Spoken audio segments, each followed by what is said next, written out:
საქართველოს პრემიერ-მინისტრი მომავალი წლის გაზაფხულზე ამერიკაში ოფიციალურ ვიზიტს გამართავს. ამის შესახებ მაია ფანჯიკიძემ განაცხადა.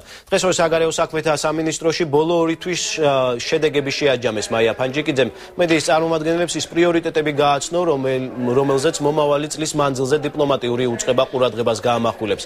ფანჯიკიძის განცხადებით, მთავარი პრიორიტეტებად ისევ რჩება ევროპულ და ევროატლანტიკურ სტრუქტურებში საქართველოს დაახლოება და ურთიერთობის მოგვარება მეზობელ ქვეყნებთან. ამ მიმართულებით ფანჯიკიძემ აქცენტი რუსეთთან ურთიერთობის საკითხებში სპეციალურ წარმომადგენელზე გააკეთა. მაია ფანჯიკიძემ ასევე შეაჯამა გასული წლის შეხვედრები და მომდევნო წელს დაგეგმილი ვიზიტებზეც ისაუბრა.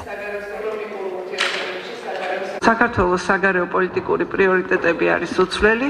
ეს არის ევროკავშირში და ნატოში ინტეგრაცია, სტრატეგიული პარტნიორობის გაღრმავება ამერიკის შეერთებულ შტატებთან, განსაკუთრებით კარგი ურთიერთობების დამყარება და გაღრმავება ჩვენს მეზობლებთან, ურთიერთობების გაუმჯობესება, დამყარება რუსეთის ფედერაციასთან, რის გამოც პრემიერ-მინისტრმა დანიშნა სპეციალური წარმომადგენელი რუსეთის საკითხებში და რასაკვირველია საგარეო პოლიტიკის უმთავრესი პრიორიტეტი გახლავთ ქვეყნის ოკუპირებული ტერიტორიების დეოკუპაცია, ქვეყნის ტერიტორიული მთლიანობისა და სუვერენიტეტის აღდგენა, რის გამოც ჩვენ ვეწევით ძალიან აქტიურ მუშაობას ამ რეგიონების არაღიარების პოლიტიკის კუთხით.